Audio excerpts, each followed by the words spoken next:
Muy, pero muy buenos días. Bienvenidos a La Brújula en la Luna, aquí por Radio La Luna AM 1140, y le damos los buenos días a quienes tengo más cerca en el día de hoy. Daniel de Abrantes. ¿Cómo estás, Daniel? Muy bien, muchas gracias por los buenos días y buenos días a toda la audiencia. Bueno, y le digo a toda la audiencia y a todos los que nos están escuchando aquí adentro de la radio misma, que hoy Daniel cumple años, así que un feliz cumpleaños para Daniel. Por ahí el operador encuentra, aplauso. Que lo cumpla feliz. Muy bien, muy bien. Es bueno que justo que haya un día de programa, tu cumpleaños, y que estés cumpliendo así con ese deber simbólico que tenemos de estar aquí. Y quien nos acompaña también en el día de hoy, y por primera vez, Oscar Castaño. Buenos días, Oscar. ¿Qué tal? Buenos días para todos. Bueno, un poco viniendo a ver cómo es el programa por dentro. Sí, cómo es. La primera vez. Bueno, amigo, compañero, así que espero que disfrutes. Consecuente. Espero que disfrutes de este día, de estas 2 horas de programa. Y le vamos a dar también los buenos días a quien es el operador que hace posible que todo esto salga exitosamente al aire, que es Héctor Didio. Buenos días, Héctor. Ahí está, detrás del vidrio, allí. Nosotros somos los que estamos en la pecera. Él es el que domina la situación desde los botones de la radio. Y también le damos los buenos días a quienes nos escuchan allí en Corrientes por Radio Fénix 92.1 MHz. Y siempre, como siempre y como corresponde, un fuerte abrazo para la doctora Mónica Colunga, que es la que hace posible que esto tenga oyentes directos por aire allí en Corrientes y Resistencia, Chaco. También buenos días a Gustavo Figini y Elvio Yadanza, que son igual los que hacen posible que se escuche por aire allí en las alturas de la cordillera de los Andes, en ese hermoso lugar que es Uspallata, en Mendoza. No se lo pierda si puede, porque es un lugar de excepción. Radio La Paquita, FM 88.9. Y además para todos los que nos escuchan por las aplicaciones de la radio y también por internet. Al mismo tiempo le decimos que quienes quieran rescatar algunos de los excelentes reportajes, no por nosotros, sino por los entrevistados, que usted los puede buscar en el canal de YouTube La Brújula en la Luna. Entra ahí a YouTube, busca La Brújula en la Luna, ahí observa quién le interesa como reporteado, conforme la temática, y se va a encontrar en general con reportajes de una extensión distinta a la que puede encontrar en algún otro medio. No es lo mismo desarrollar un tema en 3-4 minutos que desarrollarlo en 20, 25, 30 o 35 minutos como nosotros lo hacemos aquí, y a veces más todavía, porque los temas son de una dimensión, de una magnitud, de una extensión y de una intensidad que muchas veces en 3-4 minutos se pasan de largo, y finalmente es como que estuviéramos en una cosa que nos tira pequeñas informaciones que finalmente constituyen un rompecabezas que nadie lo puede manejar, porque yo a veces escucho programas de radio que tiran un tema, otro tema, otro tema, otro tema, entonces se mezcla el deporte, distintos deportes, distintas disciplinas en distintos lugares del mundo, con cuestiones de cine, con cuestiones de teatro, con cuestiones de política, con cuestiones de economía, con cuestiones, etcétera, etcétera, etcétera. Finalmente uno cuando sale es como si lo metieran en una licuadora, y sale de la licuadora virtualmente es mareado, sin entender absolutamente nada, de manera que sí, fue un entretenimiento, y en ese sentido creo que nos superan algunos programas de radio. Pueden ser más entretenidos, pero bueno, estamos dentro de ese conjunto de programas de radio que realmente intentan aportar una mirada sobre cuestiones que nos resultan absolutamente trascendentes y estratégicas. Por ejemplo, si bien nosotros hoy estamos sometidos a la presión del tipo de cambio, y eso influye sobre todas las personas, porque cuando hablo de tipo de cambio me estoy refiriendo al precio del dólar, que en estos momentos está subiendo algo así como 61 centavos acá, 61 centavos está subiendo. Me asustaste cuando dijiste 79. Dije, no, porque sí estaba subiendo 79 y se estaba llegando a 58, acaba de bajar a 57.82, pero la verdad que esto mañana sube, pasado baja, en fin. Es un juego que en la Argentina tiene importancia, en otros países del mundo la verdad que este tema no existe. Pero hay un tema que a nosotros nos parece que es infinitamente más importante, trascendente, que tiene que ver con la vida, con la biodiversidad, con el futuro, con nuestros hijos, con nuestros nietos, y es el problema que estamos viviendo en el Amazonas. Por tanto, el programa, así como ayer le dedicamos una buena extensión del programa a este tema, hoy todavía vamos a darle más extensión. Y hoy llega el humo a la ciudad de Buenos Aires. Entonces, realmente hoy vamos a estar hablando entonces, en primer lugar, con Antonio Elio Brailovsky, que ya en un par de minutitos nos vamos a estar comunicando con él, que como ustedes saben, defensor del pueblo en el área de medio ambiente. Antonio es un especialista, es una autoridad, no improvisa en esto, tiene décadas trabajadas, muchos libros escritos. Le vamos a hacer una cantidad de preguntas.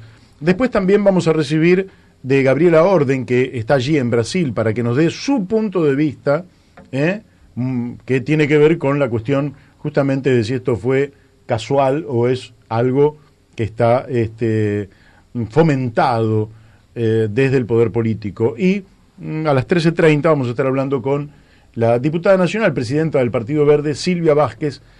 Todo lo vamos a ir circunscribiendo a este tema, aunque lógicamente podemos introducir algún otro tema en algún huequito que tengamos, pero nos parece que si hay un joven que nos está escuchando o una persona mayor interesada en el futuro, como podríamos ser nosotros, este tema es realmente de una significación, de una trascendencia inigualable, porque estamos hablando de uno de los pulmones del planeta Tierra, y cuando se te quema un pulmón, cualquiera sabe que eso no es una buena noticia, más vale diría todo lo contrario, es una muy mala noticia. Así que vamos a ver si tenemos la diosa fortuna de poder comunicarnos con... Y hoy amigo. Vamos a decir que se cumplen 99 años de la radiofonía argentina. Muy bueno. Así que lo hayas dicho. Le vamos a dedicar también unos párrafos al tema para recordar la fundación de la radio en la Argentina. Bien, vos sabés que el otro operador con el que estuvimos ayer nos manda que un 27 de agosto de 1920 se producía en Argentina un hecho que cambiaría para siempre la historia del mundo. Me parece que exagera acá nuestro amigo Beto, pero desde Argentina se cambia el mundo. Sí. Se transmitía desde la terraza del Teatro Coliseo la primera emisión radial de la historia. Los llamados locos de la azotea transmitían la ópera Parsifal de Wagner. Por ello, hoy se celebra el Día de la Radiodifusión, como bien decía Daniel de Abrante. Feliz día, Mario y Daniel. Y bueno, lo hacemos extensivo a vos, aunque Beto no sabía que estabas, Oscar. Feliz cumpleaños, Daniel de Abrantes. Bueno, muchas gracias, querido Beto. Bárbaro. Acá seguimos recibiendo, la verdad que de muchos amigos seguimos recibiendo señales de afecto por el desarrollo de un programa intenso sobre temas que nosotros estimamos son los más importantes, porque a veces hablamos de conceptos abstractos que son muy interesantes, pero todo es sobre la base de la vida. Bueno, creo que estamos en contacto con Antonio Elio Brailovsky. ¿Es así, Antonio? Hola, ¿qué tal?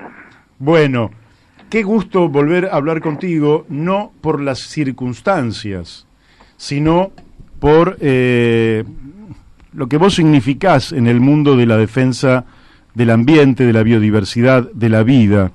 Entonces, mi primer pregunta, Antonio, y antes de entrar en otras consideraciones sobre las cuales también te quiero preguntar, tiene que ver con esto que estamos viviendo, este incendio, esto que arde el Amazonas, y qué impacto tiene sobre la biodiversidad en forma directa y también en forma indirecta por el tema de las lluvias, de la humedad. En fin, nos gustaría que nos pudieras aclarar qué está significando esto que está ocurriendo y después entraremos en otras cuestiones más de índole política, si vos querés. Mira, ante situaciones tan complejas como esta, porque el Amazonas es un ecosistema que está estudiado por partes. Pero una cosa son las partes y otra cosa es la totalidad de su influencia en el clima del mundo. Entonces, ante una situación así, solo se puede hacer hipótesis, pero los resultados se ven después de la destrucción. Por ejemplo, el mayor caudal del río Amazonas no está en el río, está en el aire. Es decir, en lo que los brasileños llaman ríos de aire, que es el enorme volumen de vapor de agua que evapora de la zona amazónica y que genera inmensas corrientes de nubes y de aire húmedo que provoca precipitaciones en una zona muy amplia, incluyendo las cuencas de nuestros ríos Paraná y Uruguay. Ajá. Entonces, en principio, uno diría, la cuenca del Amazonas y la cuenca del Paraná y del Uruguay están separadas por una cadena de montañas. Con respecto a los ríos, sí. Claro. Con respecto a las lluvias, no. Uh-huh. Entonces, ¿cuánto de sequía vamos a tener en el Paraná, por ejemplo, en el Paraná o en el Uruguay? No lo sabemos. Sabemos que va a afectar. Entonces, tremendo. Son fenómenos extraordinariamente complejos, extraordinariamente delicados, los que cuando uno encuentra un mono con motosierra, como es el presidente Jair Bolsonaro, Uh-huh. empeora. Claro. Pero empeora por la falta de controles, empeora por una política de cuanto más deforestemos, más plata hay ahora y el resto que me importa, y el mejor indio es el indio muerto y este tipo de cosas. Y respecto de los animales, se saben, algunos sabrán salvarse y otros quedarán atrapados. Los insectos. El problema también, otro de los problemas es que cada vez que hay una campaña científica en el Amazonas, se encuentran con que descubren nuevas especies al mismo ritmo que se están extinguiendo. Uh-huh. De modo que sabemos poco, pero más allá de la mortandad directa, porque uno dice animales, algunos vuelan, otros salen corriendo, pero el hecho es que se destruyen hábitats. Claro. Un árbol no es un árbol es un hogar. Uh-huh. Entonces, la destrucción de hábitats, la destrucción de fuentes de alimento es grave sobre la fauna, obviamente, pero además sobre las poblaciones amazónicas. O sea, recordemos que para prender fuego tienen que entrar los pistoleros, asesinar al cacique y a un grupo de hombres de una aldea, incendiar la aldea y después incendiar el bosque. Sí, da la impresión de estar... cada uno de esos puntitos rojos que uno ve en esas impresionantes fotografías de satélite de la NASA, cada uno de esos puntitos rojos no es solo llama, también es sangre. Uh-huh. Ah, bueno, es terrible lo que nos estás diciendo, Antonio. Pero es que la realidad es terrible. Sí. ¿Qué puedo hacer yo? No, está bien que nos abras los ojos y nos informes sobre esto. Me gustaría preguntarte, hay un libro que seguramente... Ahora, perdón, sí. Antes de salir del Amazonas, quería contarle a los oyentes que en el verano del 2000 al 2001, en la provincia de La Pampa, Argentina, se quemaron 3 millones de hectáreas de bosques, es decir, el doble de lo que se está quemando en la Amazonia ahora. Uh-huh. Es decir, no es la única negligencia la de otro país, ha habido una enorme negligencia aquí y se ha movido el mundo porque el Amazonas es un ecosistema emblemático y los bosques de Caldén no, pero la destrucción ha sido semejante. Claro. Yo te comentaba, no me voy del tema del Amazonas, pero sí. Hay un libro de Naomi Klein, sí, que creo que se llama La política de shock, sí, y uno, como es necesariamente mal pensado, ¿no?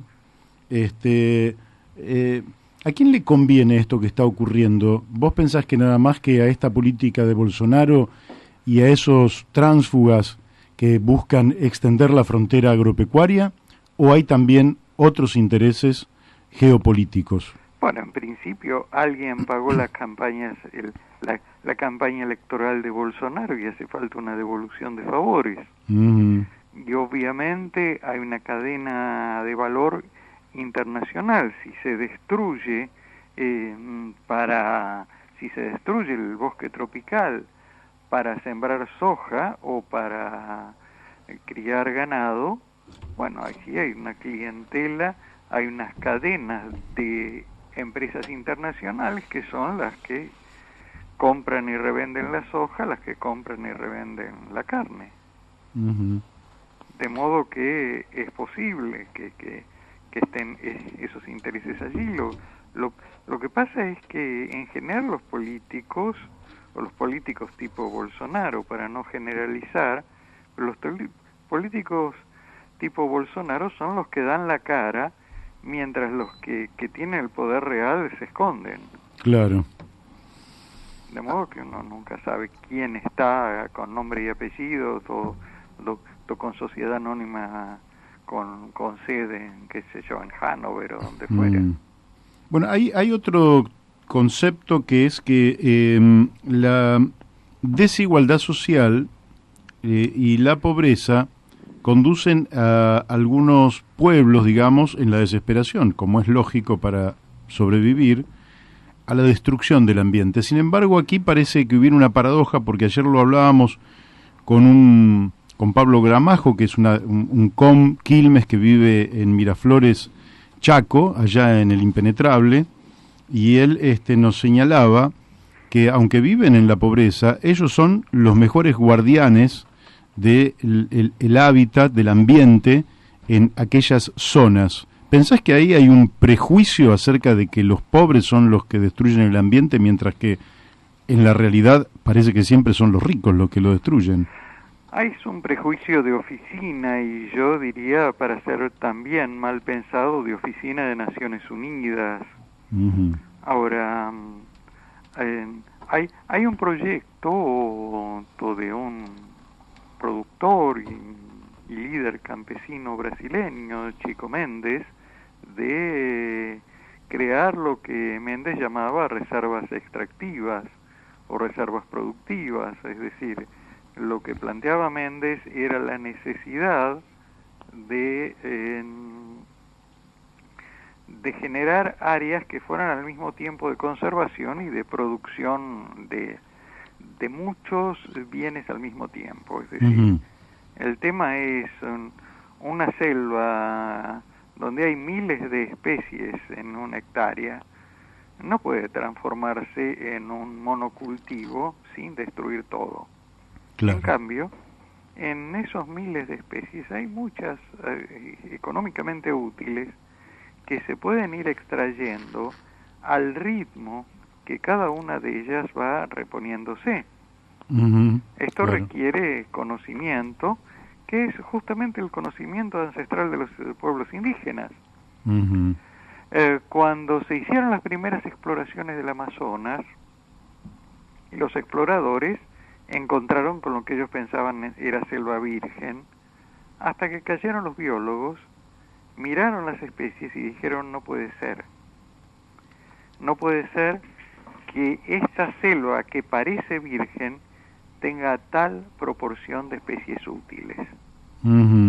Y había sido el trabajo de los indígenas durante miles de años de ir retirando aquellos ejemplares que no eran útiles y reemplazándolos por ejemplares útiles para ellos, o para los seres humanos, ejemplares útiles pero de una familia biológica semejante a aquellos que retiraban.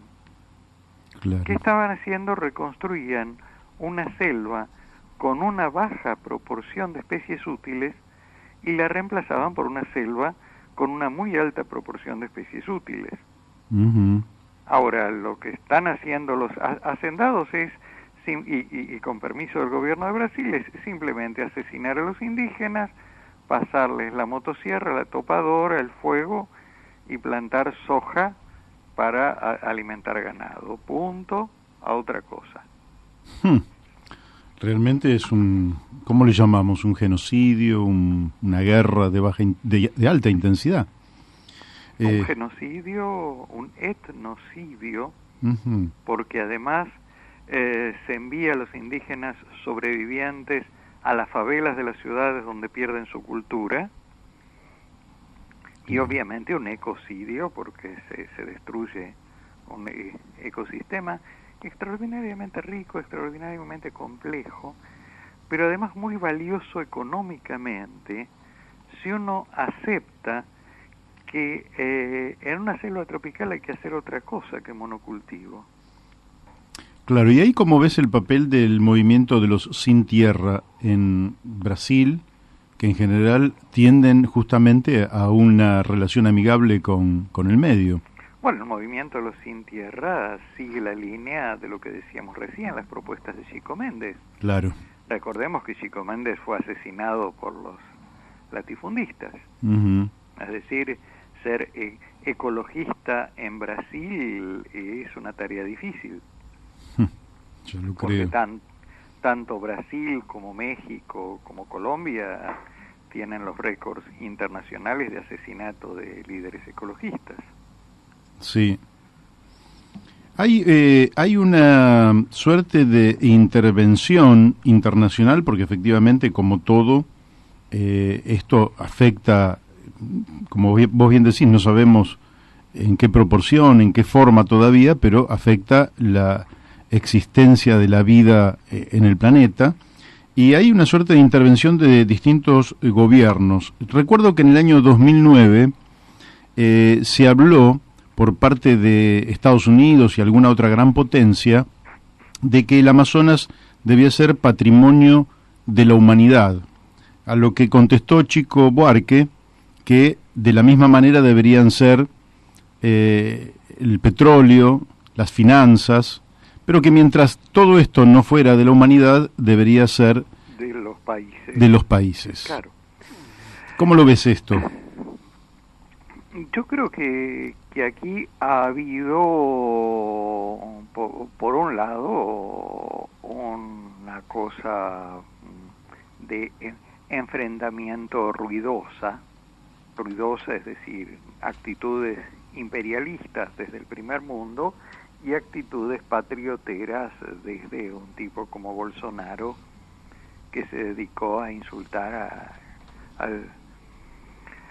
al jefe de gobierno francés Emmanuel Macron y decirle mi mujer es más linda que la tuya y esta clase de idioteces.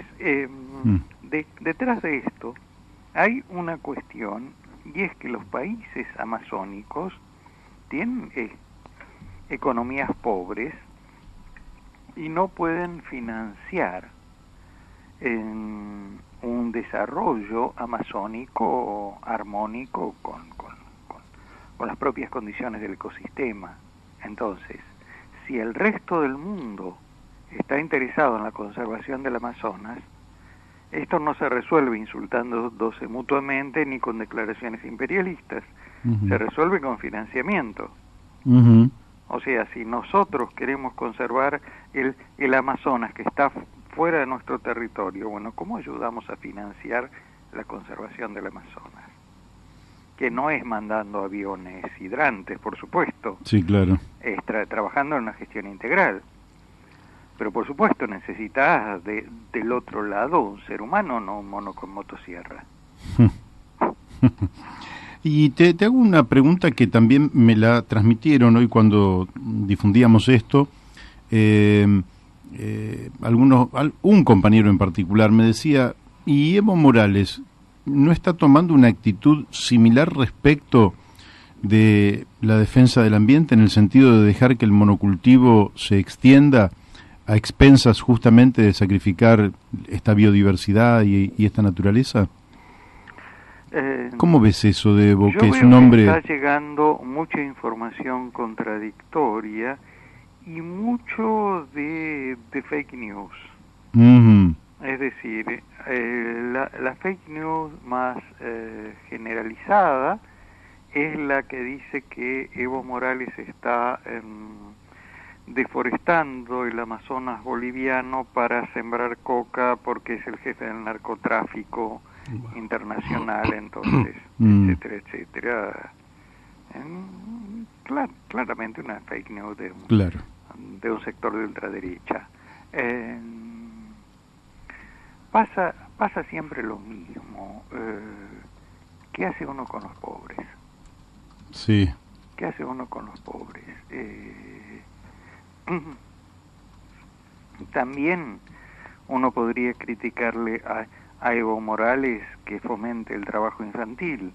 Ahora, ¿estamos haciendo algo para que en Bolivia los chicos no tengan que trabajar y puedan ir a la escuela? O la única alternativa es seguir con el trabajo infantil. Entonces, todas las formas de gestión complejas del ecosistema, que las hay, y si las hay, y si son posibles en Brasil, son posibles en Bolivia también, todas estas necesitan asistencia técnica, necesitan financiamiento, capacitación de gente, dinero. Ahora, si lo que tenemos son poblaciones pauperizadas que tratan de sobrevivir como sea, bueno. Buen día, Elio. Daniel de Abrantes te habla. Hola, Daniel, ¿qué tal? ¿Qué tal? Mira, quería hacerte una pregunta. Por supuesto que esto de la Amazonia nos tiene a todos consternados, y yo comentaba ayer que para mí este año aquí a nivel en la Argentina, en la vivencia cotidiana, inclusive de la familia, hubieron dos elementos que nos llamaron, nos sacudieron, ¿no? Uno es la Amazonia, esta tragedia que estamos viviendo, y otro para mí fue el gran apagón que vivió la Argentina durante casi 14 horas, que son símbolos, o son signos más que símbolos, son signos concretos de límites que empiezan a aparecer a todo este concepto de desarrollo permanente y digamos al modelo de consumo desenfrenado, que además estos signos empiezan a aparecer en distintos lugares del mundo, ¿no? No sé, la desaparición de glaciales, el problema en Groenlandia, habría una lista muy grande, pero parecen que necesitan adquirir magnitud de evidencia para que esto genere un shock en la conciencia de la gente. ¿Vos pensás que estamos marchando hacia una nueva conciencia a nivel mundial sobre estos temas? Yo creo que este horror que está ocurriendo en el Amazonas tiene un solo aspecto, ya ni diría positivo, pero sí diría destacable, que es la primera vez que un tema ambiental tiene una politización unánime. En otros casos hubo desastres ambientales, por supuesto, lo de Chernóbil fue tapado, el accidente de la central atómica de Fukushima se planteó como una peculiaridad que justo o por error nadie esperaba un tsunami tan grande. Otros eventos fueron localizados en el debate internacional. Esta vez Amazonas está en el centro de una discusión política. Por primera vez se politiza el tema ambiental en esta escala, e inclusive mucho más que con las cumbres de cambio climático, donde todos decían van a lograr algo y nunca lograron nada. Claro. En este caso yo veo que hay una preocupación del mundo, y hasta ahora no la había visto antes con esta intensidad con un tema ambiental. Ahora en esta misma dirección uno siempre pensó que supervivencia de los seres humanos, que puede prolongarse por tiempo indefinido, digamos, por siglos, dependía de que esta existencia, después sobre todo de la explosión demográfica que hemos vivido, y digamos, desde el informe de Roma, del Club de Roma, etcétera, sobre los límites al extractivismo, una planificación de la vida de los seres humanos sobre el planeta nos daría una existencia prácticamente infinita. Ahora, cuando uno ve a Donald Trump en Estados Unidos, a Bolsonaro y a otra gente por el estilo, uno piensa, ¿quién planificaría para la vida? ¿Cómo ves esto? ¿Vos pensás que Naciones Unidas, donde se centraría el mayor interés en que esto ocurra, podría jugar un papel distinto al que juega actualmente? Yo creo que Naciones Unidas es un reducto de burócratas que cuidan sus cargos y no mucho más. Uh-huh. Que nadie quiere pelearse con Donald Trump, que es uno de los que financia. Claro, financista. Claro. Entonces vamos a perder estos edificios, estos viajes, estos sueldos de expertos internacionales que nos reunimos para decir siempre lo mismo, pero con las palabras cambiadas para que no se note que decimos siempre lo mismo. Vamos a hacer todo esto, vamos a perder esto peleándonos con los tipos que están destruyendo, contaminando, juntando armas nucleares y demás. Claro. No. Van a seguir diciendo alguna ambigüedad y ya está. Uh-huh. No, yo creo que hay poco para esperar de Naciones Unidas. Creo que si hay un desarrollo importante de movimientos sociales, tal vez puedan reemplazar a algunos líderes fuertemente repudiables, claro, como Trump, Cameron o Bolsonaro, por otros tipos de otro nivel. Uh-huh.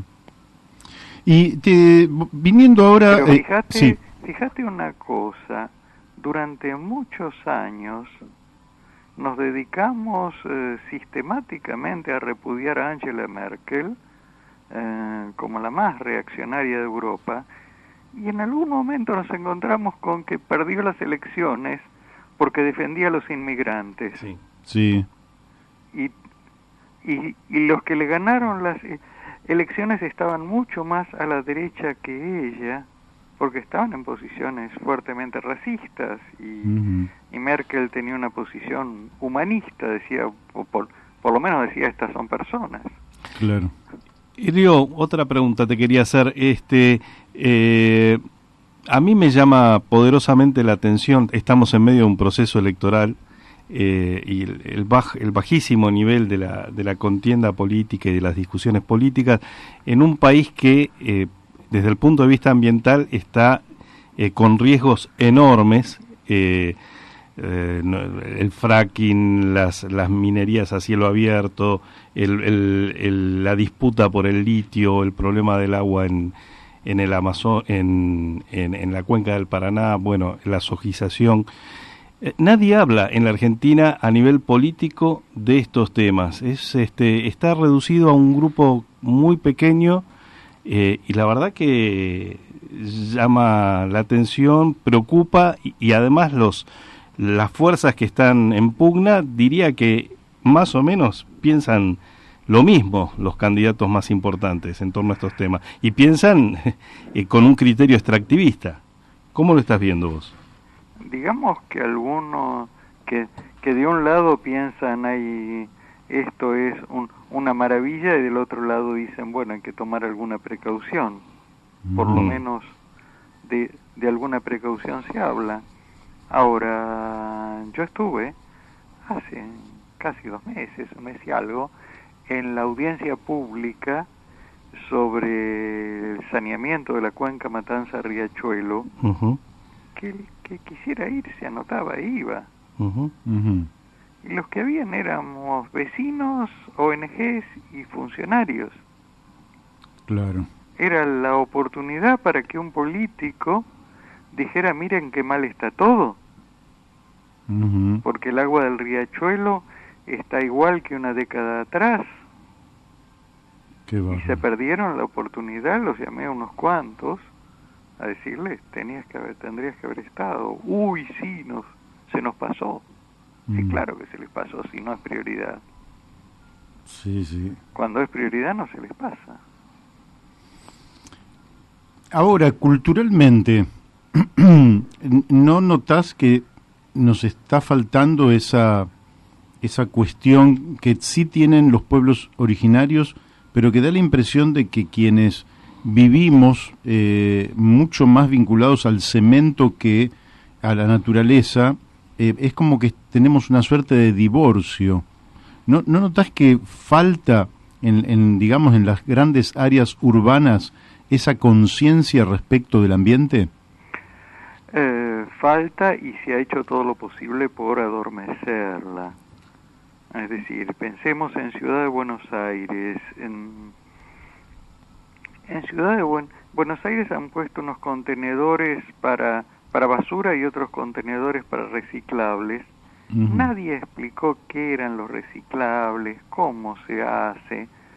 Entonces, la gente tiene 2 contenedores, uno al lado del otro, y tira cualquier cosa en cualquiera de ellos.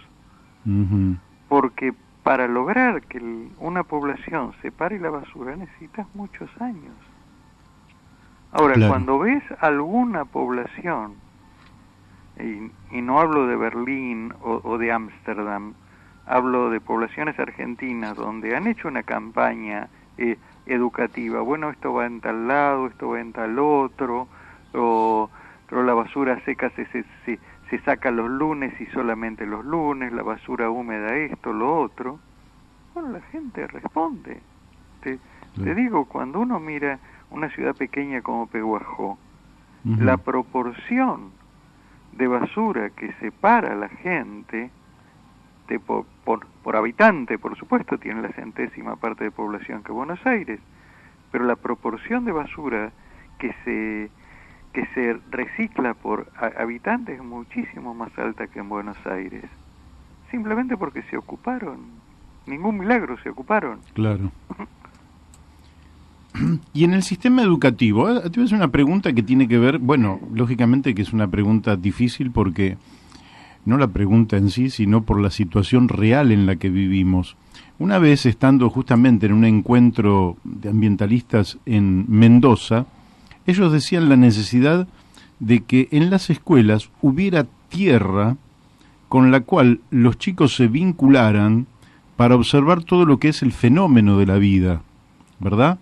Sí. Y yo tengo la impresión de que la inmensa mayoría de nuestras escuelas, sobre todo en zonas urbanas, también tienen un divorcio con esa tierra y con este proceso de la vida, y algunos deben creer que los tomates, el verdulero los saca del fondo de la verdulería. Bueno, algunas escuelas tienen cantero y algunas tienen espacio para huerta, y obviamente mucho más fuera de Buenos Aires, simplemente por una cuestión de espacio, de claro, disponibilidad de tierra, pero todavía no tenemos un buen sistema de educación ambiental en todos los niveles. Es decir, preescolar, primaria, secundaria, universitaria de grado, posgrado, etcétera. Y uno piensa los lineamientos de educación ambiental se plantearon en la conferencia de Tbilisi, ex Unión Soviética, en 1967. Y no pasa nada. ¿Cuántas décadas? Perdón, 1977, disculpan. Igual. 42 años. Apenas. Sí, entonces, uno dice, caramba, ¿qué está pasando aquí? ¿Y por dónde se empieza? Todavía te dicen, perdón, todavía te dicen que es un tema nuevo. Claro, claro. ¿Realmente? ¿De cuántas cátedras universitarias de ambiente tenés? ¿Y cuántas están metidas en las carreras? En algunas facultades muy progres tenés alguna materia ambiental optativa, no sea que la curse todo el mundo. Algunos plantean que la emergencia ambiental va a ser el punto de quiebre, digamos, para la transformación profunda de la sociedad. ¿Vos creés que vamos a ese proceso? Yo creo que una emergencia nunca genera conciencia, que la conciencia simplemente porque la gente no la ve. Claro. La gente no la ve, es decir, durante muchos años el cigarrillo provocaba 3 millones de muertes anuales en el mundo y la gente hablaba de la Guerra Fría que provocaba unos pocos miles de muertos. Claro. Sí, sí. Y eran 3 millones de muertos, mucho más que la Segunda Guerra Mundial. Cada año, digo. Sí, claro. Sí. Entonces, hasta que empezó a reducirse, pero por una conciencia pública que se generó de otra manera. Entonces, tenemos el riachuelo, y la última intervención responsable en el riachuelo se hizo cuando se erradicaron los saladeros bajo la presidencia de Sarmiento en 1871. Entonces, ¿o es para reírse o para llorar? Está contaminado y se naturaliza que está contaminado. Claro. Y se naturaliza que la mitad del país no tenga agua potable, es decir, que tenga agua de red que no es potable. Y se naturaliza que haya arsénico en las redes. Entonces, ¿cómo lo resolvió la provincia de Buenos Aires? Cambiando los niveles de tolerancia al arsénico. Claro.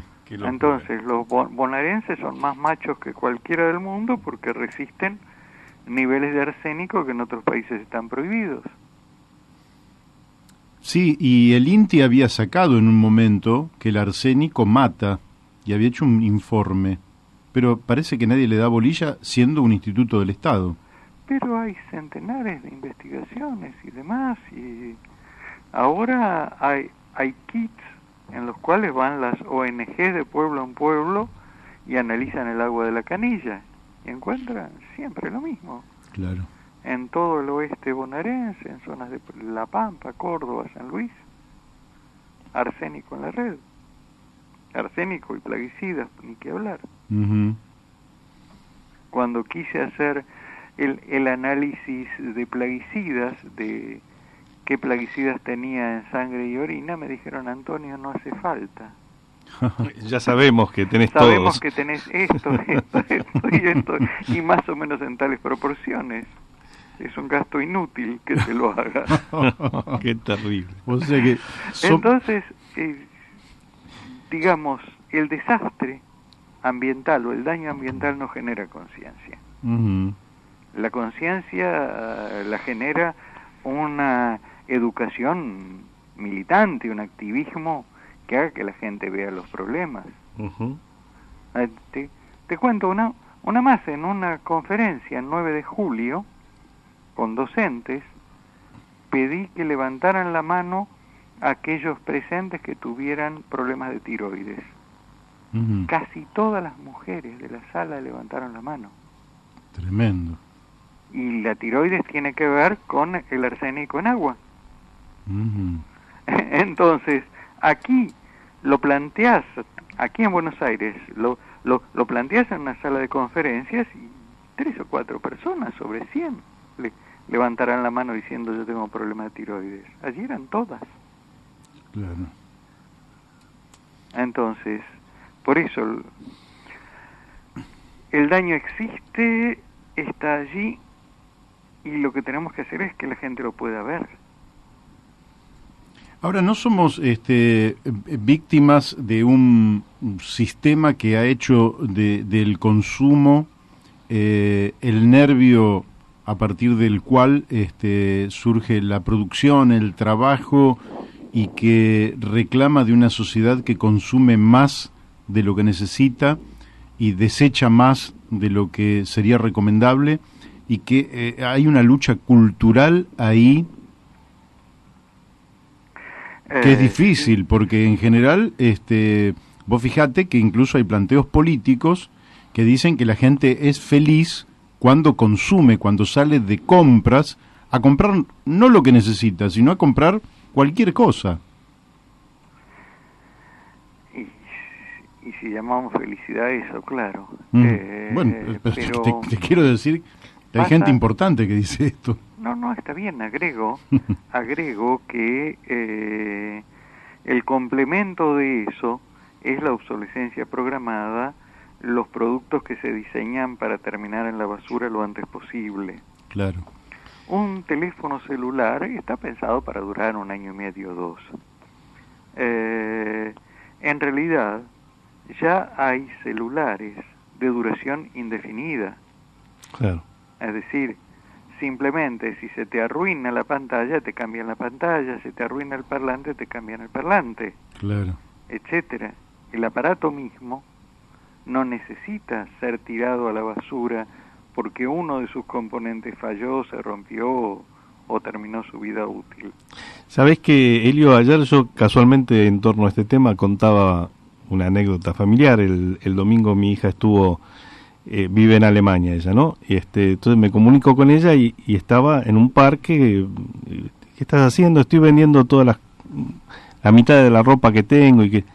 le digo, qué bien, qué sé yo, y te juntás algún dinerito con eso. Dice, no, papá, no es del dinero. Los pantalones se venden a menos de €1. El problema es que las cosas circulen, que ¿para qué las voy a tener yo si no las uso? Que se las lleve alguien que las pueda usar. Y bueno, me llamó mucho la atención esta conciencia de que está penetrando en algunas franjas de la juventud, de decir, bueno, vayamos a otro modelo de consumo. Las cosas, la propiedad de las cosas tampoco te da la felicidad, ¿no? O sea, vos necesitas un coche, te subís un coche y lo usás. Ahora, ¿sos el propietario o no sos el propietario? La verdad tiene poca importancia, ¿no? Me parece que en algunos lados están empezando a haber transformaciones culturales en ese sentido, pero claro, la carrera contra el desastre ecológico, no sé si la ganamos o la perdemos.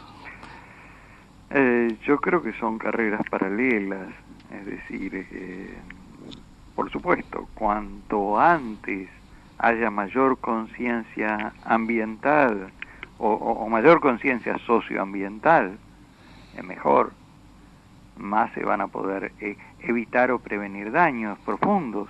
Uh-huh. Pero mientras tanto los daños existen y, como decíamos, la gente puede tener el daño delante y no darse cuenta, porque además el sistema educativo, además los medios de comunicación, etcétera, etcétera, están diseñados para que no se den cuenta. Claro. Otra vez la felicidad se compone de una suma de objetos. Claro. No una cantidad de sentimientos o de vínculos. Sí, qué bárbaro, ¿no? Qué enajenación. Te quiero hacer una pregunta porque nos va quedando poquito tiempo. Y desde ya que muchísimas gracias, Antonio. No, gracias por llamar a ustedes. Yo a veces pienso que te estamos molestando en la hora del almuerzo y digo, bueno, se puede comer un poco más tarde, ¿cuál es el problema? Bárbaro. Así que te vamos a llamar más seguido ahora que sabemos que no te molestamos. Pero sí, me gustaría consultarte, cerrando prácticamente, porque durante muchos años, en el hiperdesarrollo que tuvo China, digamos desde fines del 70 prácticamente hasta la actualidad, se transformó en el país más contaminante del mundo. Ellos hablaron, por lo menos lo leí, y la pregunta justamente es porque los discursos muchas veces van por un lado y la realidad va por otro bien distinto. En el 2017 Xi Jinping dijo que China tenía que ir a una civilización ecológica. ¿Qué sabés y qué hay de cierto en esta reconversión supuesta de una economía hipercontaminante a una economía más amigable con el ambiente? Lo que pasa es que ellos tienen ciudades en las cuales tienen muchos días de emergencia de contaminación al año. Es decir, en Beijing tienen nubes tóxicas por la quema de carbón. De modo que hay que dar alguna respuesta a la preocupación de la gente. Ahora siguen. No dejaron de extraer carbón, no cerraron las centrales térmicas de carbón, y están construyendo centrales atómicas no solo en su país, sino en otros países. Presumiblemente aquí. Incluyendo a Argentina como otra víctima. De modo que hasta ahora yo lo veo mucho más como un discurso que bueno, hay que decir algo. Y ya que estamos, lo decimos, total, es gratis hablar. Bueno, me río un poco para no deprimirnos, porque la verdad es que cuando vos decís los líderes mundiales no pueden conducir hacia realmente hacia lo que es la fuente de la vida, que es reencontrarse con la naturaleza. Pero todas estas cosas vienen desde hace muchos años, muchos en serio. Yo creo que hay que festejar o no festejar, pero sí reconocer que en este caso los incendios del Amazonas son la primera emergencia ambiental que ha sacudido la opinión pública mundial. Y esto tiene algo que ver con un proceso de toma de conciencia en el cual docentes, periodistas, ciudadanos preocupados estamos tratando de mover las cosas. Y esta chica adolescente, esta chica sueca, que ahora no recuerdo el nombre. Greta Thunberg. Ahí está, Greta Thunberg. ¿Cómo estás viendo la influencia de ella, sobre todo entre los jóvenes? A mí me interesa además la influencia entre los viejos, porque digamos hay un ida y vuelta. Claro. Lo que dice Greta y lo que le dice a los líderes políticos del mundo es: cuando esto estalle, nos va a estallar a nosotros. Claro. Porque por razones generacionales ustedes ya van a estar muertos. Qué cachetada, ¿no? Es bastante duro, ¿no? Sí, pero importa que haya generaciones jóvenes que se muevan, que reconozcan el problema, que salgan de la pavada, de ello consumo y ya está, e ingresen a algo de activismo. Claro, bien. Por ahora, ya les digo, las respuestas políticas tienen mucho de producción de simulacros. Sí. Demasiado. Sí. Es como una suerte de teatro en la disputa por el poder. Y bueno. Y sí, pero bueno, el tema es qué se les exige a los que producen simulacros. ¿Nos conformamos con el simulacro? ¿O los jóvenes como Greta se conforman con el simulacro o necesitan o quieren un poco más? Algo más en serio. Bueno, Antonio, te agradecemos mucho por hoy. Te vamos a seguir llamando. Por supuesto. Nos vamos a seguir comunicando con vos. Sos no te voy a elogiar tanto como para decirte que sos un sabio, pero sí lo sos para nosotros.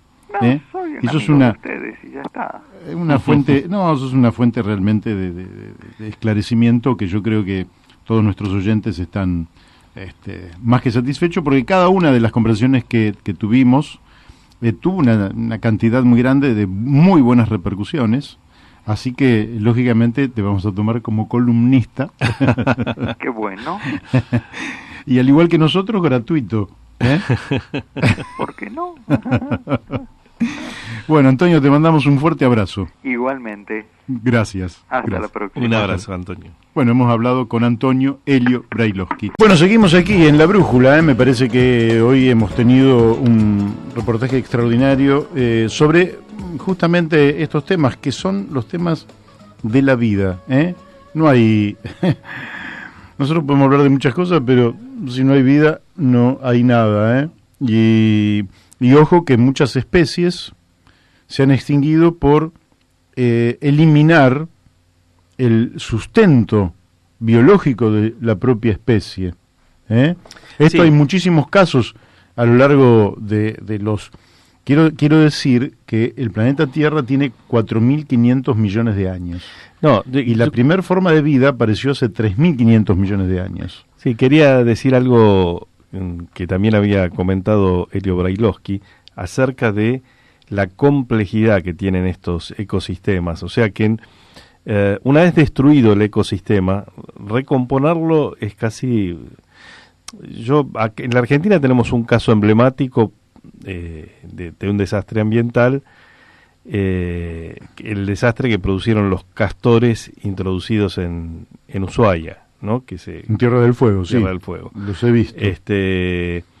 Claro, ¿quién en aquella época lo hicieron con la mejor intención de generar de importar una especie para que se reproduzca? Bueno, la cuestión es que esa especie, como no tenía ningún tipo de especie de control, o sea que controlara que autocontrolara el desarrollo en ese hábitat, terminó siendo un desastre ecológico con las lengas y los ríos, los arroyos en Tierra del Fuego.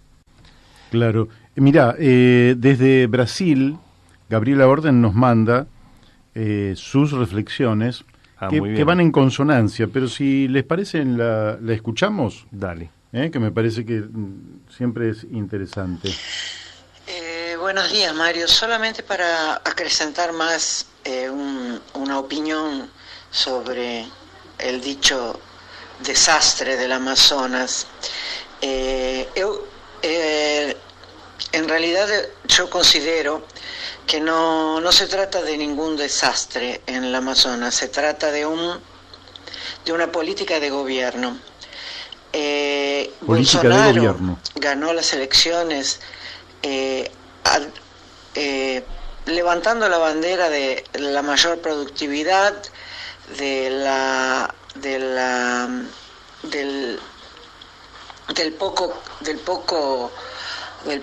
poca responsabilidad que hacía con respecto a la preservación ambiental y siempre lanzando como su principal meta la producción agrícola de exportación, ¿no? Tanto que los medios repercutieron esa intención de Bolsonaro haciendo una propaganda masiva a respecto del agro y considerando que la agroindustria es la industria del futuro, es el destino brasilero. En el Amazonas y en esa, digamos, en ese borde del Amazonas, que es lo que se está quemando, que es el encuentro del Amazonas con otro tipo de geografía, se produjeron propositalmente enormes desmatamientos y derrubada de árboles. Eso fue en el inicio ya en el final de gobierno del golpe de Temer y en el inicio del gobierno de Bolsonaro. Esos árboles, esas enormes matas derrubadas, quedan secando un año más o menos a la intemperie, y siempre en esta determinada época del año, que es la época más seca de Brasil, se pone fuego. Eso es una forma, una cultura muy ancestral en Brasil de convertir tierras ganadas a la selva en tierras que van a servir para plantar pasto y van a servir para poner ganado.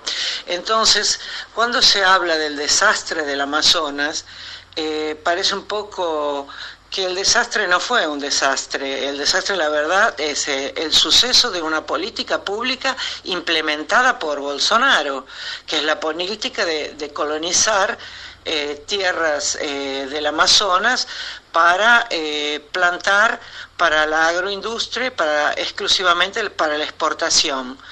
y siguen aquí haciendo el doble discurso de que la agroindustria alimenta en Brasil, cuando en realidad lo que alimenta a Brasil son los pequeños productores rurales ligados al movimiento de los trabajadores sin tierra, que están agregados en enormes cooperativas de producción ecológicamente correctas y que producen para el Brasil la mayoría de los alimentos que aquí se consumen.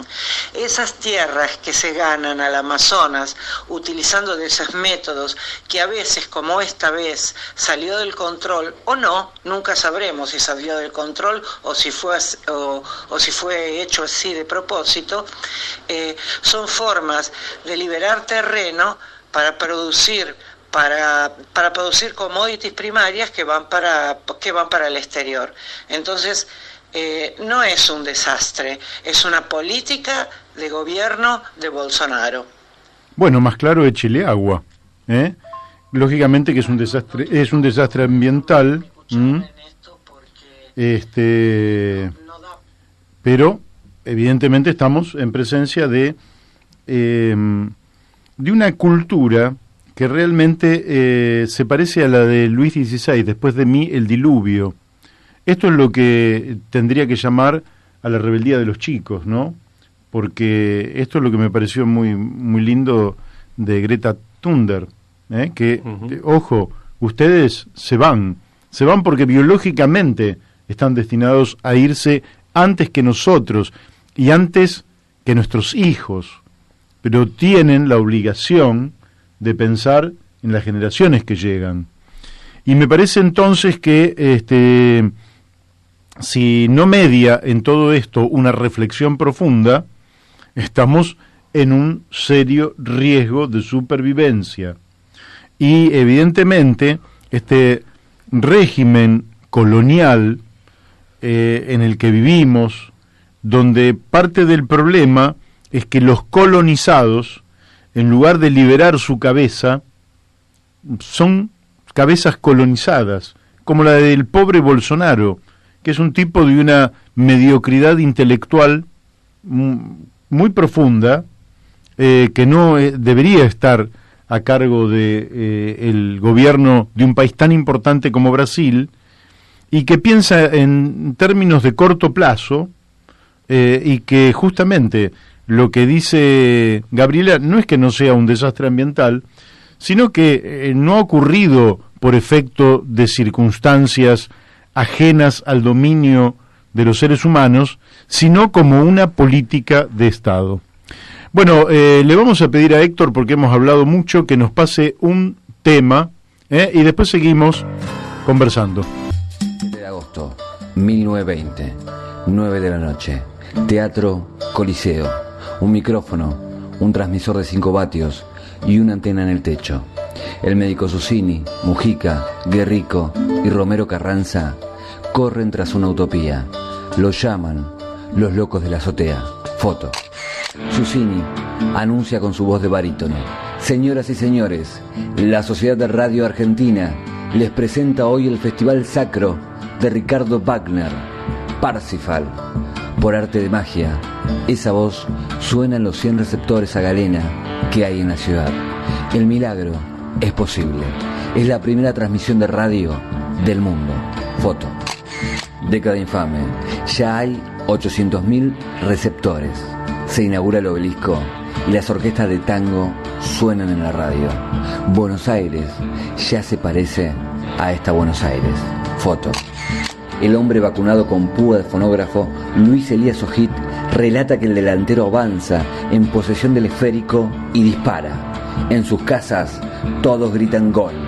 Por la radio, Gardel canta la publicidad de Geniol y por la radio dicen que Gardel muere en un grave accidente y ya no canta más. Foto. Década del 40. Luis Sandrini es Felipe. La radio arrasa. Es la banda de sonido. Bueno, aquí seguimos en La Brújula y dentro de unos minutos, de apenas 10 minutos, nos vamos a estar comunicando con Silvia Vázquez, que es la presidenta del Partido Verde. Mientras tanto, le digo, para que no piense que nos hemos ido de la realidad, que la visita del Fondo Monetario Internacional ha dejado sus secuelas en la Argentina, y fíjense que la gente mucho no confía en el Fondo Monetario, que realmente lo único que nos trae son recuerdos dolorosos a la Argentina, porque ha significado enormes dolores, sacrificios, traumas de naturaleza social, y además decadencia económica. Y entonces, después de las reuniones que han hecho ayer, donde, bueno, han tenido una reunión con Alberto Fernández, y Alberto Fernández fue en un documento bastante duro, porque los trata a los técnicos del fondo y al gobierno como los responsables de la crisis social que vive la Argentina, y además dicen algo que es fundamental: el incumplimiento por parte del Fondo Monetario de la propia carta a partir de la cual se tiene que manejar el fondo. Quiere decir que el reglamento, la ley que rige en el fondo ha sido incumplida por el staff del Fondo Monetario Internacional, otorgándole a la Argentina un crédito que no ha servido para otra cosa que la fuga de dólares. Es decir, que los dólares que entraban por la puerta a la Argentina se iban por la ventana en forma de fuga. De manera que, si el fondo prestó hasta ahora algo así como 45.000 millones de dólares, que es una fortuna inconmensurable, 36.000 millones de dólares salieron por la ventana en forma de fuga, quiere decir que más del 80%. Al tiempo que ingresaban estos dólares y se iban en concepto de fuga, caía la producción, caía el PBI, la torta era más chica, aumentaba la desocupación, el desempleo y la pobreza, se incrementaba el endeudamiento y se hipotecaba el futuro. La verdad es que es un combo lamentable el que nos deja el presidente Macri, con su incompetencia, pero también con la complicidad de sus amigos del fondo y del gobierno de los Estados Unidos, dado que, lo sabe el planeta, el crédito más grande en la historia del Fondo Monetario Internacional, otorgado en esta oportunidad a la Argentina, no salió con el respaldo de los técnicos europeos, sino por la voluntad explícita del gobierno de los Estados Unidos, conducido por Donald Trump, que dijo que los dólares los ponía justamente la Reserva Federal. Por tanto, muchachos, hay que darle la plata al amigo. El problema es que esa plata, enorme cantidad de plata que, insisto, sirvió para la fuga, sirvió para que cayera el PBI, sirvió para que aumentara la desocupación y la pobreza, para que aumentara la deuda, para que se hipotecara el futuro, tampoco sirvió para el objeto que lo habían traído, que era que Macri ganara la elección, generando una burbuja de felicidad sobre la base de incorporar dinero fresco a la Argentina, dinero sin contraprestación alguna, tomando nada más que deuda. Qué situación difícil. Así que bueno, lógicamente que tras el paso, no el paso porque están en estos momentos, hay una delegación del Fondo Monetario Internacional en Buenos Aires, y tras la reunión con Alberto Fernández y la reunión con la CUNSA, el dólar, en lugar de desvanecerse, sigue aumentando y está en 58 pesos. ¿Viste que hace unos minutos dijimos 57 y pico? Bueno, ahora ya está en 58. Y el Central vende más de 200 millones de dólares justamente para que no se vaya a las nubes. Qué bárbaro, qué situación en la que estamos. Bueno, después ahora empiezan a aparecer justamente en el seno del gobierno, porque acá tenemos un problema.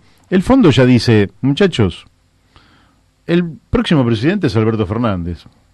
Bueno, todos podríamos coincidir que el próximo presidente es Alberto Fernández. Sin embargo, hasta el 27 de octubre que se realice la elección, el presidente es Mauricio Macri.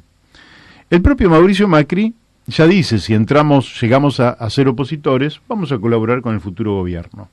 Quiere decir que él también ya se está asumiendo, no en el oficialismo, sino en la oposición. Pero empiezan a asomar los disgustos al interior del gobierno, como siempre. Y el diputado Massot acaba de comparar a Durán Barba con el Mano Santa. Bueno, son las cosas que van ocurriendo, ¿eh? El jefe de la bancada de diputados del bloque del PRO, le pegó duro al consultor ecuatoriano, que hizo una nota este fin de semana en el diario Perfil, que aparentemente estaría en contradicción con una enorme cantidad de cosas que él había sugerido. Se le endilga a Jaime Durán Barba el haber exacerbado la grieta en la Argentina, es decir, la división entre los argentinos, en la especulación que, ubicándola a Cristina Fernández de Kirchner como contrincante principal de Mauricio Macri, en esta polarización iba a triunfar el miedo a Cristina, o sea, a la decepción por Macri, y Macri, frente al miedo por Cristina, iba a ganar las elecciones, porque la decepción es un sentimiento menos intenso que el miedo. Lo que no tomó en cuenta Durán Barba fueron varias cosas.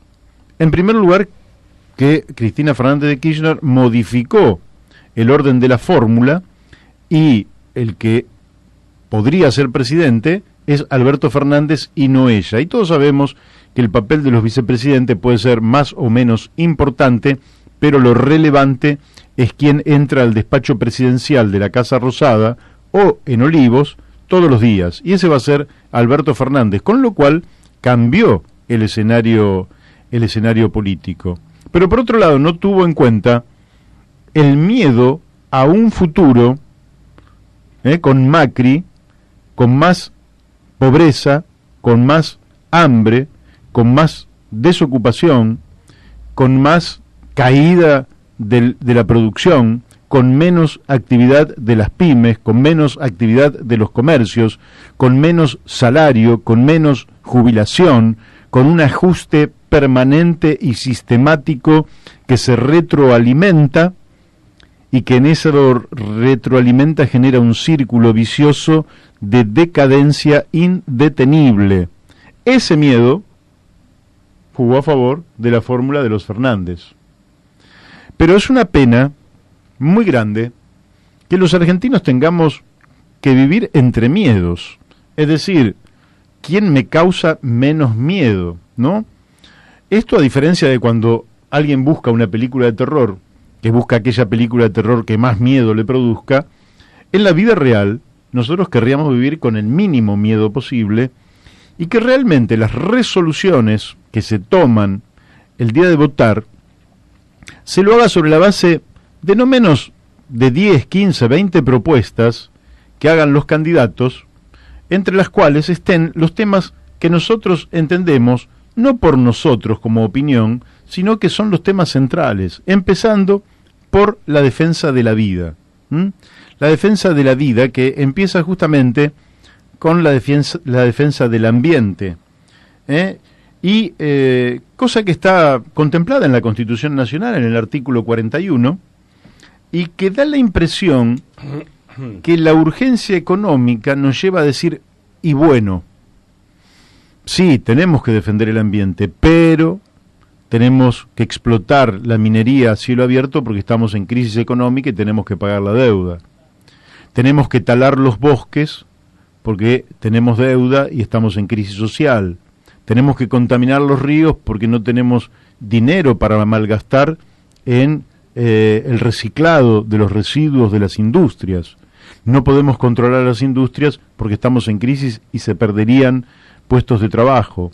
No podemos impedir entonces que se contamine el aire, que se contamine el agua, que se termine con los bosques, que se termine... y vamos entrando entonces en un círculo vicioso de resignación que efectivamente en algún momento hay que ponerle fin y votar, y con esto cierro, votar en positivo. Yo voto a fulano o a fulana porque coincido en estos 5 puntos. Hay un proyecto.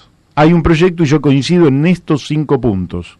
Y entonces sí, saldríamos de la opción entre el miedo menor y pasaríamos voto con entusiasmo. Este proyecto me gusta, este proyecto me moviliza, este proyecto me emociona, porque este proyecto es dejarle un país mejor a mis hijos, a mis nietos, es mejorar, y eso es lo que queremos todos.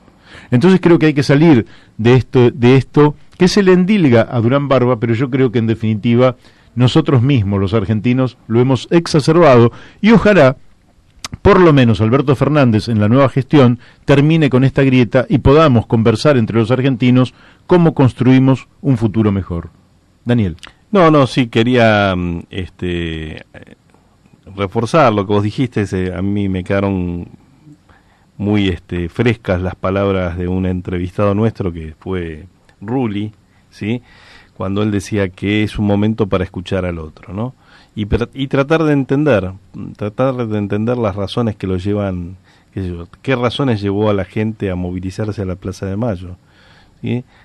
O qué razones llevó a la gente a votar a Fernández. Y lo que encontramos es que de un lado y de otro se acumulan las broncas y el voto negativo, o sea, el rechazo por la ausencia de un proyecto de país, ¿no? Y quería además decir algo más respecto de lo que dijiste de las cuestiones extractivistas, que tienen una paradoja, ¿no? Nos venden que son necesarios por la crisis económica, pero la realidad es que después no terminan aportando nada a la economía del país. Lo único que generan es pasivo ambiental, que es un tema muy serio. Pero bueno, está el caso concreto de la minería, ¿no? A mí me gustaría ver cuál es la riqueza que quedó en el país y cuál es la que se fue. Así ¿sí? es.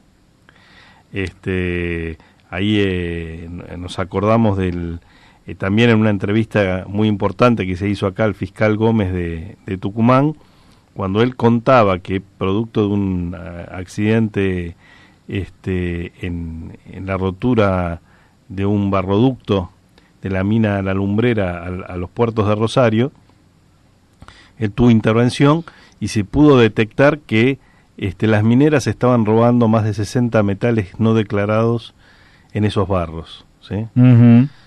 Y parece que la cosa sigue en esos términos. ¿No nos podemos comunicar con Silvia? Seguimos aquí. Quiero comentarles que nos envía, y me parece destacable, Arturo Avellaneda, una gacetilla de prensa donde habla del ciclo de cine documental Ecología Política. Todos los miércoles de septiembre a las 18:30 horas, puntual, en el Centro Cultural Padre Carlos Mujica, Piedras 720, San Telmo, Cava. Es decir, todos los miércoles, 6:30 de la tarde, en Piedras 720, en San Telmo, Ciudad Autónoma de Buenos Aires, se van a proyectar películas. El miércoles 4 de septiembre, Ciencia Digna versus Ecocidio, la resistencia científica contra un genocidio del agronegocio. El escritor y naturalista Arturo Avellaneda resume las investigaciones científicas que corroboran el envenenamiento del medio ambiente y de las personas que genera este modelo adicto a pesticidas. El miércoles 11 de septiembre, en Piedras 720 a las 6:30 de la tarde, Pueblos Ancestrales de Avia Yala en Colombia. Investigación especial de la licenciada Amalia Vargas. El miércoles 18, MARA, Movimiento Antinuclear de la República Argentina. En Zárate se funda este histórico movimiento, sitio emblemático para la resistencia antinuclear. Hablan, entre otros, el doctor Raúl Montenegro, el doctor Darío Rodríguez Duch, la doctora Marisa Romero de la Asamblea de La Rioja. Y el miércoles 25 de septiembre, extractivismo, el saqueo y exterminio de nuestros territorios, desde el manifiesto de Permea Habitante. Así que son 4 miércoles en los cuales desde Ediciones Sicus, que es un editorial en Piedra 720 se van a proyectar películas todas vinculadas a la ecología política. Bueno, tenemos ciertas dificultades para comunicarnos con Silvia, y aquí me llegan imágenes de mi nieto de 6 meses, y bueno, lógicamente que nosotros vamos quedando conmovidos. Yo tengo 5 nietos y Daniel, que hoy cumple años, tiene uno, y por ellos necesitamos dejarles un mundo mejor.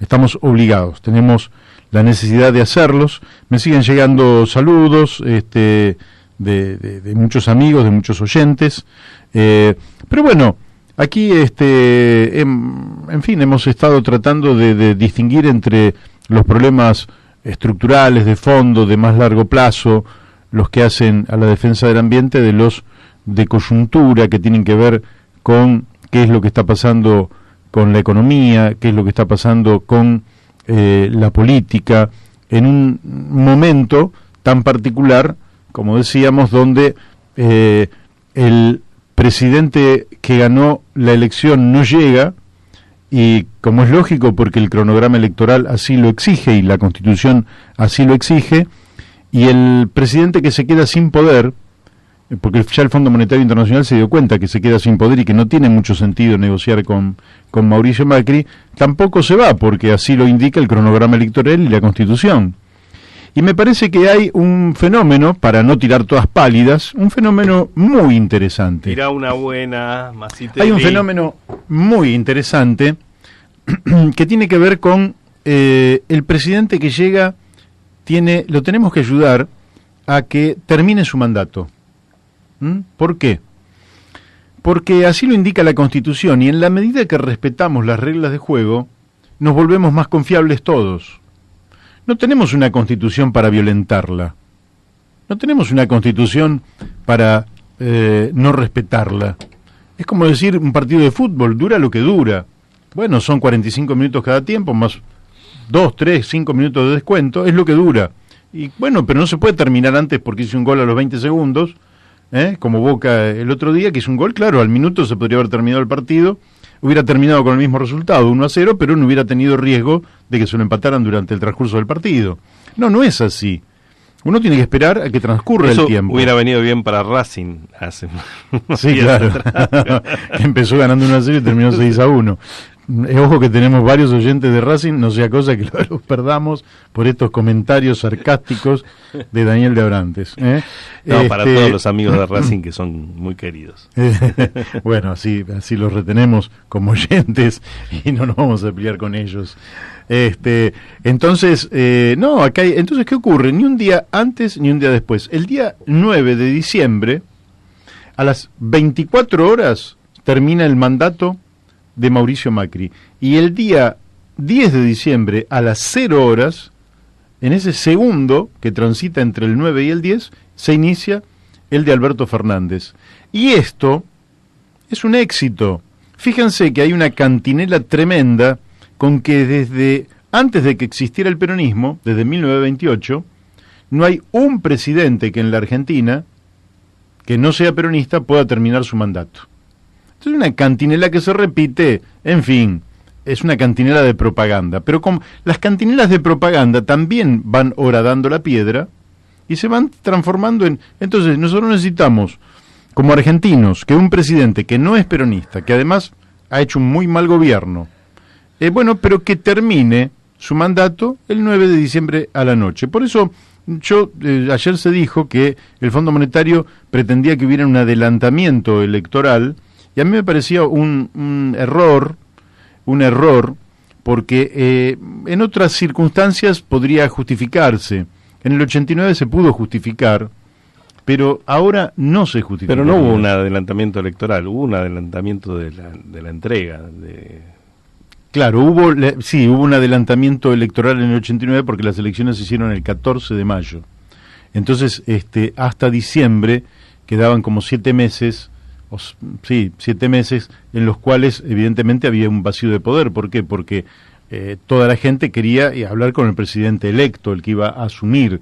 Entonces, esto produjo una situación engorrosa a la cual se llegó a una salida negociada, aceptada por todos, de adelantamiento de la entrega de poder, que no fue, como algunos pretenden, una suerte de golpe de Estado del peronismo, porque eso es falsificar la verdad, que es lo que hace Fernando Iglesias permanentemente, como un verdadero provocador, falsifica la realidad todo el tiempo con la finalidad de generar el monstruo enfrente. No, acá no hay monstruos. Tenemos que convivir unos con otros, convivir los de un color con otro color, los de una edad con las de otra edad, los de un lugar con los de otro lugar, y entre todos generar la armonía social, cultural y la sinergia para sacar esto adelante. Esta es la clave, esta es la clave. Yo pienso que cuando nosotros, que estamos en política, hacemos una propuesta, no la hacemos para joder a alguien. Siempre yo estimo que, salvo la gente muy mala, como dice, mala gente que camina y va apestando la tierra, como dice Machado, que es una minoría, uno hace una propuesta en favor de todos. Insisto, de todos no es el 100%, pero es de una inmensa mayoría que tienen un interés concreto en, básicamente, ¿qué? Vivir bien, vivir con dignidad. De eso se trata, de disfrutar de la vida y que todos puedan disfrutarla, porque de eso se trata, no es tan misterioso, dar calidad de vida. ¿Para qué sirve la política? Empecé a leer anoche y leí 50 páginas de un libro bastante malo de Javier Milei, muy malo. Lo quería leer para ver, me parece que está situado en el siglo XVIII, quizás con los capítulos del siglo XIX, XX y XXI, pero él creo que mentalmente está fuera de contexto histórico, ¿no? Entonces habla de cosas que ya fueron contestadas hace 2 siglos, y él las trae como si fueran novedades, ¿no? Como, che, descubrí algo importantísimo. ¿Qué descubriste? ¿Qué inventaste? La rueda. Vos decís, pero, muchacho, la rueda ya está inventada. No, pero la mía es una rueda octogonal, y eso es más o menos lo que inventó Javier Milei, una rueda octogonal. No, lo que él inventó claramente y con gran éxito fue un personaje. Un personaje con ese poco tiene que ver con la política real, ¿no? Sí, claro. Y bueno, pero que yo creo que también hacen bastante daño, ¿eh? Y sí. Hacen bastante daño. Son bichos complicados que hacen bastante daño. Bueno, acá sigo recibiendo mensajes, pero no los puedo leer, amigos, así que los vamos a ir dejando de lado. Vamos, bueno, lástima que no pudimos completar este último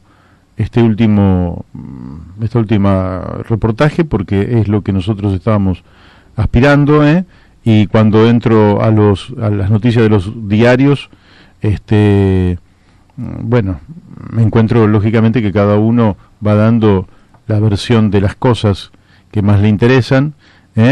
Por ejemplo, ¿qué está pasando en estos momentos? ¿Alguien de los oyentes, me gustaría que alguien, tiene acciones en la Bolsa de Buenos Aires?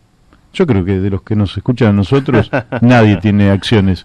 Sin embargo, es noticia de tapa de ámbito donde dice que la Bolsa porteña cae un 4% en medio de la incertidumbre. Esto es una pérdida de valor de todas las empresas argentinas. Atenti, no se asusten. Esto se puede revertir en poco tiempo si las cosas se hacen más o menos bien. Melconian, un hincha de Racing, liberal, qué sé yo, dice que una transición caótica es evitable. Es decir, que no necesariamente el país tiene que caer en una situación, y yo pienso que sí, pero que el gobierno debería asumir la realidad y, en lugar de situarse en que el otro es un monstruo y debemos hacer hasta lo imposible para impedir que llegue al gobierno, debería aceptar que más o menos las cartas están echadas y pueden convocar un gran diálogo, no solo con la principal fuerza de la oposición, sino con todos.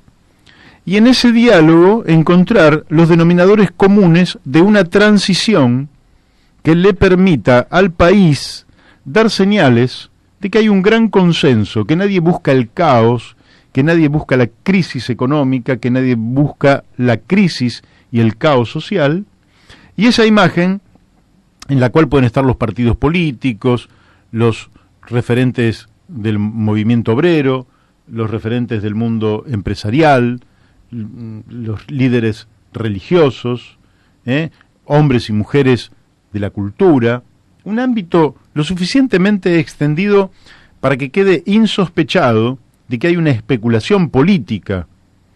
Y siendo tan poco lo que falta, porque faltan los meses de septiembre, octubre y noviembre, son 100, un poquito más de 100 días lo que falta, evitarnos cualquier dislate que podría ocurrir por la intención de parapetarse en un lugar, como este discurso, lo digo con el cariño que le tengo, pero fuera de lugar, de Carrió, diciendo nos van a sacar muertos de Ligos.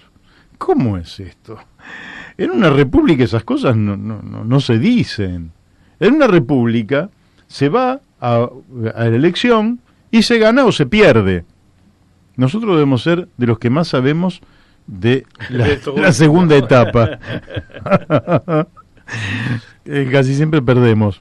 Pero bueno, no importa. Igual participamos y aceptamos los resultados, la voluntad del voto, la voluntad soberana del pueblo, y siempre buscamos que las cosas salgan de la mejor manera posible. Entonces, me parece que ese mesianismo de aquí nos quedamos y de aquí no nos mueven porque los que vienen son el enemigo, eso nos lleva por muy mal camino. El buen camino es este otro, esta convocatoria que el gobierno debiera hacer, en la cual debería contemplarnos a todos y todos sentirse representados. El movimiento estudiantil, que me olvidaba, también debería estar allí, y armar una gran mesa y ver, bueno, a ver cuáles son los consensos. Bueno, tenemos 2, 3, 4 consensos, perfecto. Con eso ya nos alcanza para llegar a diciembre y que el país no se desbarranque y que los que nos miran de afuera no vean que un país se divide. No, que no vea que un país se divide, sino que un país se une. Se une. ¿Bajo qué? Bajo sentimientos nobles, que en definitiva son los que tienen que motorizarnos, sobre todo en las etapas más difíciles. Y que nadie especule tampoco con que al próximo gobierno le vaya mal, con que crece mi espacio político si al otro gobierno le va mal. No, yo lamento profundamente que le haya ido tan mal al gobierno de Macri. Yo lamento profundamente que se haya gobernado tan mal a la Argentina. Lamento profundamente que el gobierno no haya dialogado sinceramente, escuchando voces distintas. Y aspiro a que el próximo gobierno mantenga un diálogo abierto, permanente, porque ese diálogo es el que te comunica con la realidad y el que te permite corregir cuando te vas de rumbo. Y alguien te dice, ojo, te está yendo al carajo por este lado. Y entonces no te lo dicen los chupamedias que te rodean, los alcahuetes no dicen esas cosas. Te lo dice la gente que viene de afuera, que rompe el microclima del poder y que genera entonces una cosmovisión para quien tiene que gobernar mucho más interesante, porque puede contemplar todas las variables y entonces poner en funcionamiento su brújula. Porque este es un país a la deriva, sin horizonte, sin saber a dónde vamos, sin saber lo que queremos, sin saber lo que nos une, más allá del fútbol, la bandera y el himno, ¿verdad? Entonces, es una etapa que necesita la grandeza de quienes tienen poder para poder transitarla de la mejor manera posible. Bueno, Oscar, ¿cómo has pasado este par de horas aquí en el programa? Bien, siempre escuchándote todos los lunes y martes, y bueno, después en la parte extra radio, que es la parte de estar en la Casa del Pueblo. Uh-huh. El PCA. Escúchame. Un referente. Escúchame, bueno, pero has escuchado el programa no desde afuera, no desde la radio, sino desde adentro. Claro, desde adentro. Bueno, espero que le hayas pasado bien, Oscar. Una buena experiencia. Bárbaro. Bueno, Oscar Castaño, que nos ha acompañado, un oyente, compañero, amigo, pero que nos ha acompañado desde aquí, desde la mesa de la radio. Y además Daniel tuvo la amabilidad de traernos mate. Sí, o sea, claro, efectivamente. Elevó la calidad de vida de nuestra permanencia aquí en la mesa. ¿Y vos, Daniel, cómo has pasado el programa de hoy? Bien, muy bien. Creo que la entrevista con Elio Brailovsky fue muy interesante. Nosotros vivimos promocionando los temas de la ecología porque entendemos que tenemos una responsabilidad con las generaciones futuras, ¿no? Y ahora que uno es abuelo, lo siente en carne propia con más fuerza. Claro. Y nos duele el país, nos duele que la pobreza no sea solo la pobreza material, que por supuesto es lo más doloroso que estamos viviendo, sino que sea una pobreza en muchos aspectos, ¿no? Ayer hablamos largamente sobre el tema ferroviario. Ajá. Y yo, bueno, en general, quienes venimos de una tradición de izquierda somos críticos con la generación del 80 y bueno, el auge de la oligarquía vacuna en la Argentina y demás. Pero hay que reconocer que en algunos aspectos esta gente tenía un proyecto de país que lo ejecutó y que, entre otras cosas, entre 1870 y 1920 pudieron hacer 40.000 kilómetros de vías, ¿no? Y que además en este país hubo políticas de Estado, como lo demostró Fabio Basteiros cuando nos contó sobre la política aeronáutica durante los 2 primeros gobiernos de Perón, extraordinaria política que dio que le permitió a la Argentina dar un salto muy importante hacia adelante en muchas áreas, vinculada no solo al transporte aeronáutico, sino a la tecnología. Sí, este país tiene una historia de aciertos, pero también tenemos que decir que en los últimos, digamos del 50 y pico para acá venimos a los tumbos, ¿no? Producto de los golpes de Estado, producto de una democracia que no termina de emerger con la potencia que deseamos, ¿sí? Así es. Y bueno, habrá que construir ese proyecto de país que hoy no está porque no sé. Bueno, pero que desde este lugar nosotros nuestro granito de arena lo venimos aportando y yo creo que para el futuro un poco más. Bueno, quiero pasar 2 porque me manda Fernando Cantero de Causa Popular, dice que el viernes 30 de agosto a las 19:30 horas va a hablar Modesto Guerrero, Venezuela bajo fuego. Centro Cultural La Causa Nacional, Girardot 351, altura Jorge Newbery 4700.